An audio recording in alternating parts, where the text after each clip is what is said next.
जय श्री कृष्ण। राधे राधे दोस्तों, 7 सितंबर 2023 कृष्ण जन्माष्टमी के दिन अगर आप इस वृक्ष को मात्र छूकर आ जाते हैं तो आपकी जन्मों की गरीबी, दुख, दर्द, कष्ट, पीड़ा उसी समय से मिलनी खत्म हो जाएंगी और आप हो जाएंगे धनवान, मालामाल। दोस्तों, यदि आप भी अपने घर की सुख शांति, संतान की कमी और धन की कमी या कर्ज से परेशान हैं या आपका भाग्य आपका साथ नहीं दे रहा है तो दोस्तों 7 सितंबर 2023 जन्माष्टमी पर इस वृक्ष को मात्र छूकर आ जाना। उसके बाद आप देखेंगे कि कुछ ही दिनों में आपकी सभी समस्याओं का हल संपूर्ण रूप से हो जाएगा। दोस्तों, कई हजार वर्षों बाद 7 सितंबर 2023 को बहुत ही दुर्लभ और दिव्य संयोग बनने जा रहा है, क्योंकि इस दिन जन्माष्टमी के पावन पर्व के साथ साथ राजयोग, अमृत सिद्धि योग और साथ ही धनलक्ष्मी जैसे कई योग बन रहे हैं और इस दिन भगवान श्री कृष्ण सबसे अधिक प्रसन्न होने वाले हैं। इसलिए दोस्तों, अगर आप भी भगवान कृष्ण से इस दिन जो भी सच्चे दिल से मांगेंगे वो मनोकामना आपकी जरूर पूरी होगी और इस दिन इस वृक्ष को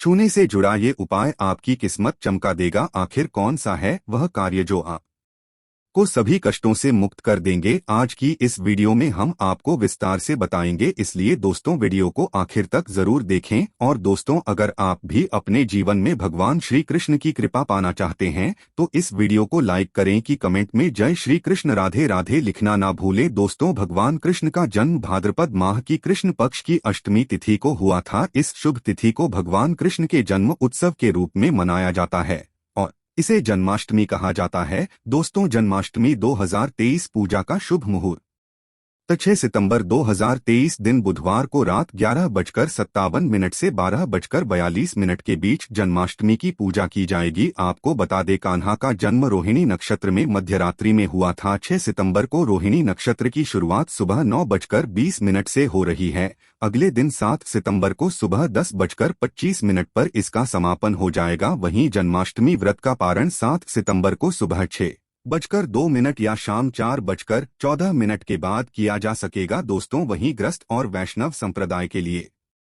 जन्माष्टमी की तिथि आपको बता दें, ग्रस्त और वैष्णव संप्रदाय के लोग अलग अलग दिन कृष्ण जन्माष्टमी मनाते हैं। ऐसे में 6 सितंबर 2023 को ग्रस्त जीवन वाले लोग और 7 सितंबर 2023 को वैष्णव संप्रदाय के लोग कान्हा का जन्म उत्सव मना सकते हैं। दोस्तों, इस बार जन्माष्टमी के दिन कई सारे दुर्लभ संयोग बन रहे हैं। इस बार की जन्माष्टमी के दिन संयोग और संस नामक राजयोग, कालसर्प योग, सर्वार्थ सिद्धि योग, अमृत सिद्धि योग का निर्माण हो रहा है, इसलिए इस दिन का और भी अधिक महत्व बढ़ गया है। दोस्तों, आज की वीडियो में हम आपको एक ऐसी चीज के बारे में बताने जा रहे हैं जिसे उपाय को अगर आप कर लेते हैं तो इस जन्माष्टमी के दिन तो आपकी किस्मत खुल जाएगी, साथ ही सभी संकटों और कष्टों से आपको मुक्ति मिल जाएगी। और दोस्तों, अगर आप इस दिन इन वृक्षों को छूकर आ जाते हैं जिन पर स्वयं भगवान नारायण वास करते हैं तो आपकी गरीबी तत्काल मिट जाएगी और कैसी भी आपकी मनोकामना हो, कैसी भी आपकी इच्छा हो, हर मनोकामना पूर्ण हो जाएगी। दोस्तों, हमारे हिंदू धर्म में वृक्षों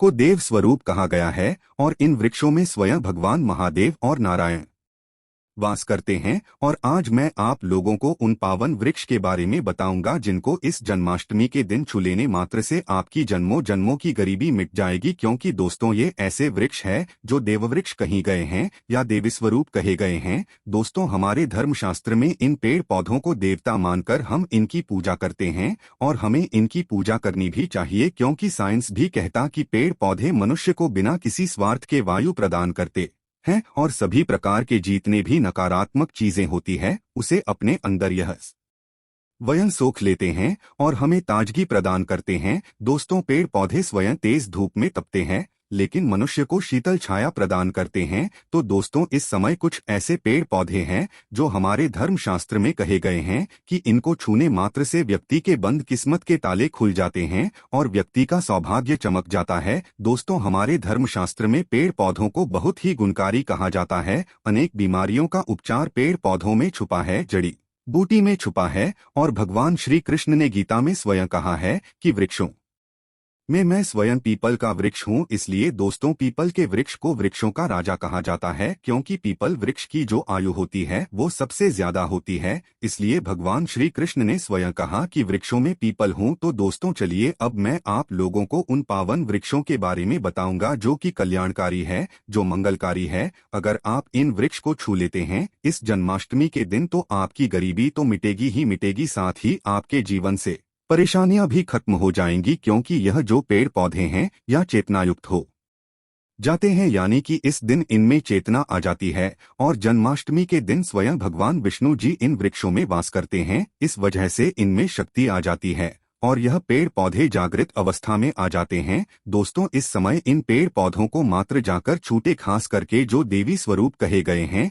यानी माँ लक्ष्मी स्वरूप माने गए हैं, भगवान विष्णु जी के स्वरूप माने गए हैं, तो इन पेड़ पौधों को आप ऐसे छूकर आ जाते हैं तो आपके जीवन की जो परेशानी है, दुख तकलीफ है, कष्ट रोग बीमारी है, कलह क्लेश है, जीवन में बहुत बड़ी समस्याएं हैं, सब समाप्त हो जाएगी। तो दोस्तों, आज आप लोगों को कुछ ऐसे वृक्ष के बारे में बताऊंगा जो देववृक्ष कहे गए हैं। वीडियो को ध्यान से देखना। अगर आज की वीडियो मिस कर दिए तो फिर सारी जिंदगी आपको पछताना पड़ेगा, क्योंकि इस समय जन्माष्टमी का पावन पर्व है और यह एक ऐसा समय होता है जो बहुत ही कल्याणकारी, बहुत ही मंगलकारी दिन होता है। सभी ग्रहों को एकत्रित करके सभी ग्रहों को सपोर्ट दिलाता है, कुंडली को मजबूत कर आता है, गरीबी को समाप्त करता और आप अपनी आंखों से देखते हैं गरीबी को मिटाते हुए। दोस्तों, मैं जिन वृक्षों के बारे में बात करने वाला हूं, यह सारे वृक्ष आपको आपके घर के आसपास बहुत ही आसानी से मिल जाएंगे। दोस्तों, सबसे पहला जो वृक्ष है, जिसे वृक्ष के बारे में मैं बात करने वाला हूं, वह है केले का वृक्ष। जी हां, केले का वृक्ष आपके घर के आसपास मिल जाएगा। इसमें स्वयं भगवान विष्णु जी, माँ लक्ष्मी जी वास करती है। दोस्तों, आपको इसे खासकर जन्माष्टमी के दिन, चाहे गुरुवार के दिन हो, किसी भी दिन आप इस वृक्ष को छूकर आ जाए तो जीवन के कष्ट मिटाते हैं, तत्काल गरीबी मिटती है और सुख समृद्धि की प्राप्ति होती है। धन वैभव से आपका घर भर जाता है। आपके घर में तेजी से धन आने का स्रोत नजर आने लगते हैं। रुका हुआ व्यापार चलने लगता है। बंद पड़ी किस्मत भी साथ देना शुरू कर देती है और भाग्य आपका सातवें आसमान पर रहता है। बंद किस्मत के ताले खुल जाते हैं। जीवन में सफलता आपको जरूर प्राप्त होती है। कार्यक्षेत्र में भी आपको लाभ होता है। तो दोस्तों, आपको केले का वृक्ष आसपास मिल जाएगा, तो इस वृक्ष को, इस पेड़ को छूकर आ जाए। इसमें स्वयं भगवान श्री विष्णु जी वास करते हैं। केले का पेड़ बहुत ही पवित्र माना जाता है। कहते हैं केले के पेड़ में अगर जन्माष्टमी के दिन अगर एक लोटा जल गुरुवार के दिन दिया जाए, हल्दी चना किशमिश डालकर, तो जीवन में यश मान सम्मान की प्राप्ति और संतान की प्राप्ति होती है। अगला वृक्ष है दोस्तों तुलसी का पौधा। दोस्तों, तुलसी के पौधे को अगर आप छूकर आ जाते हैं तो जीवन के कष्ट मिटते हैं। इसमें भी माँ लक्ष्मी का वास होता है। तुलसी के पौधे को छूने से भी आपकी गरीबी तत्काल मिटती है, महालक्ष्मी की कृपा बरसती है, घर से दुर्भाग्य दूर होता है। इसलिए जन्माष्टमी के दिन पीपल के वृक्ष के साथ साथ तुलसी का पौधा भी आपको घर के आसपास मिल जाएगा या फिर आपके घर में लगा है। सुबह शाम के दिन आप इन्हें छूकर आ जाए और अपनी मनोकामना जरूर बोल दे। साथ ही अगर बेल का वृक्ष भी मिल जाए तो इसे भी छूकर आ जाए तो बहुत ही लाभ और कल्याणकारी है। इसमें स्वयं नारायण और माता पार्वती वास करती है। दोस्तों, बेल का वृक्ष भी बहुत ही शुभ है और शमी का वृक्ष भी छूकर आ जाए, ये भी बहुत ही शुभ माना जाता है। इसमें भी सभी देवी देवता निवास करते हैं। साथ ही साथ नीम का पेड़ या फिर आम का पेड़ भी छूकर आ जाए, गरीबी मिटती है। अब अगला वृक्ष है दोस्तों पीपल का वृक्ष। पीपल के वृक्ष में स्वयं भगवान नारायण वास करते हैं, स्वयं भगवान विष्णु जी वास करते और माँ लक्ष्मी जी वास करती है। तो जन्माष्टमी के दिन आपको पीपल के वृक्ष को जरूर छूकर आ जाना है। सुबह या फिर शाम के समय छूकर आए और जब पीपल को आप छुएंगे तो ओम नमो भगवते वासुदेवाय इस मंत्र का जाप करते हुए छूना है। अपनी मनोकामना बोलते हुए छोड़ देना है। दोस्तों, जो भी आपकी मनोकामना है, नौकरी को लेकर, बिजनेस व्यापार को लेकर, धन को लेकर, कार्य को लेकर, संतान को लेकर, विवाह को लेकर, किसी प्रकार की समस्या शत्रुओं को लेकर हो, तो आपको बस भगवान विष्णु जी के वृक्ष पीपल के सामने ऐसे आपको अनुभव करना है कि वे उपस्थित हैं, प्रकट है, और उन्हीं का स्मरण करते हुए छूकर आ जाना है। तत्काल देखेंगे 24 घंटे के अंदर आपकी मनोकामना पूरी होगी। बाकी आपकी मर्जी। दोस्तों, इतना पावरफुल ये उपाय है कि इसको करने से आपके जीवन के दुर्भाग्य दूर होंगे, कष्ट मिटते हैं, जीवन से गरीबी दूर होती है। दोस्तों, पीपल के वृक्ष में वैसे तो सभी देवी देवता निवास करते हैं, लेकिन जन्माष्टमी के दिन भगवान विष्णु और मां लक्ष्मी स्वयं निवास करने आती है बैकुंठ लोक से धरती पर। इसीलिए पीपल के वृक्ष को जरूर स्पर्श करके आप अपनी मनोकामना बोल देना, तत्काल आपकी गरीबी मिटेगी। दोस्तों, इस दिन जन्माष्टमी की व्रत कथा भी आपको जरूर सुननी चाहिए, जिसको सुनने मात्र से आपके सभी रुके हुए कार्य बनने लगेंगे। द्वापर युग में जब पृथ्वी पाप और अत्याचारों के भार से दबने लगी, तो पृथ्वी गाय का रूप बनाकर सृष्टिकर्ता विधाता ब्रह्मा जी के पास गई। सभी देवता ब्रह्मा जी के पास गए और ब्रह्मा जी को पृथ्वी की दुखांत कथा सुनाई। वहां उपस्थित सभी देवताओं ने निर्णय किया कि इस संकट के समाधान हेतु भगवान विष्णु के पास जाएंगे, और सभी लोग पृथ्वी को साथ लेकर क्षीरसागर में भगवान विष्णु जी के पास पहुंचे, जहां भगवान विष्णु शेषशय्या पर शयन कर रहे थे। वहां जाकर सभी देवतागण भगवान विष्णु की स्तुति करने लगे। स्तुति करने से भगवान विष्णु के निद्रा भंग हुई। तब विष्णु जी ने सबसे आने का कारण पूछा। तब दीनवाणी से पृथ्वी बोली, महाराज, संपूर्ण भूमंडल पाप और अत्याचारों से घिर गया है और पृथ्वी इन पाप और अत्याचारों के भार में दबने लगी है, इसलिए कृपा करके इस संकट का निवारण करें। यह सुनकर भगवान बोले, मैं ब्रजमंडल में वासुदेव गोप की भारी या कंस की बहन देवकी के गर्भ से जन्म लूंगा, इसलिए तुम ब्रजभूमि में जाकर यादव कुल में अपना शरीर धारण करो। इतना कहकर भगवान विष्णु अंतर्ध्यान हो गए और देवता तथा पृथ्वी ब्रजभूमि में आकर यादव कुल के नंद, यशोदा तथा गोपियों के रूप में पैदा हुए। इसके बाद कुछ दिन ऐसे ही व्यतीत हो गए। वासुदेव नवविवाहित देवकी तथा साले कंस के साथ गोकुल में जा रहे थे। तभी अचानक भविष्यवाणी हुई कि हे कंस, जिसको तू अपनी बहन समझकर अपने साथ लेकर जा रहा है, उसी के गर्भ से 8वां पुत्र होगा जो तेरी मृत्यु का कारण बनेगा। इतना सुनते ही कंस तलवार उठाकर देवकी को मारने के लिए दौड़ा। तब वासुदेव ने कहा, ये औरत बेकसूर है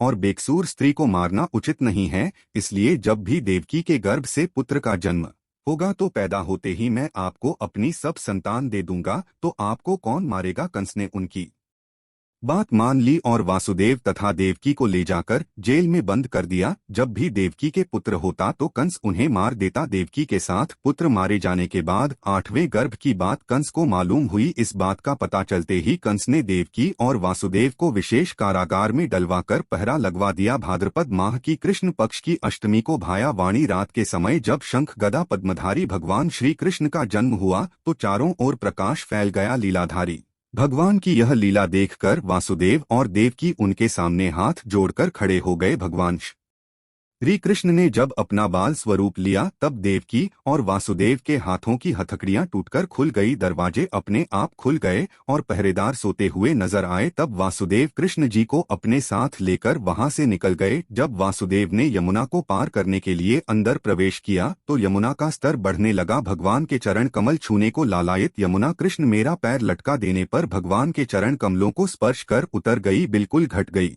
वासुदेव यमुना पार कर गोकुल धाम पहुंच गए। वहां जाकर खुले दरवाजे और सोई हुई यशोदा को देखकर बालक कृष्ण को वही सुला दिया और सोई हुई कन्या को लेकर चले आए। जब वासुदेव वापस कारागार में पहुंचे तो अपने आप उनके बेड़ियां लग गई और दरवाजे बंद हो गए। दरवाजे बंद होने के बाद वहां सोए हुए पहरेदार भी जग गए। हथकड़ियां लगने के बाद कन्या रोने लगी। तब जगह हुए पहरेदारों ने कन्या का रुदन सुनकर तुरंत कंस के पास खबर भेज दी कि देवकी का 8वां पुत्र जन्म ले चुका है। यह सुनकर कंस तुरंत दौड़ता हुआ आया। जब कंस ने कन्या को हाथ में लेकर पत्थर पर पटकना चाहा तो कन्या हाथ से छूटकर आकाश में उड़ गई और साक्षात देवी के रूप में प्रकट होकर बोली, हे कंस, तुम्हें मारने वाला तो गोकुल में पहले ही पैदा हो चुका है। पापीगंज अब वही तुम्हारा वध करेगा। यही भगवान बड़े होकर आकाश, उम्र और तारकासुर तथा कंस जैसे क्रूर राक्षसों का वध कर पृथ्वी तथा भक्तजनों की रक्षा की। यह थी जन्माष्टमी की कहानी। दोस्तों, कृष्ण जन्माष्टमी की कहानी सुनने के बाद भगवान श्री कृष्ण जी की आरती करें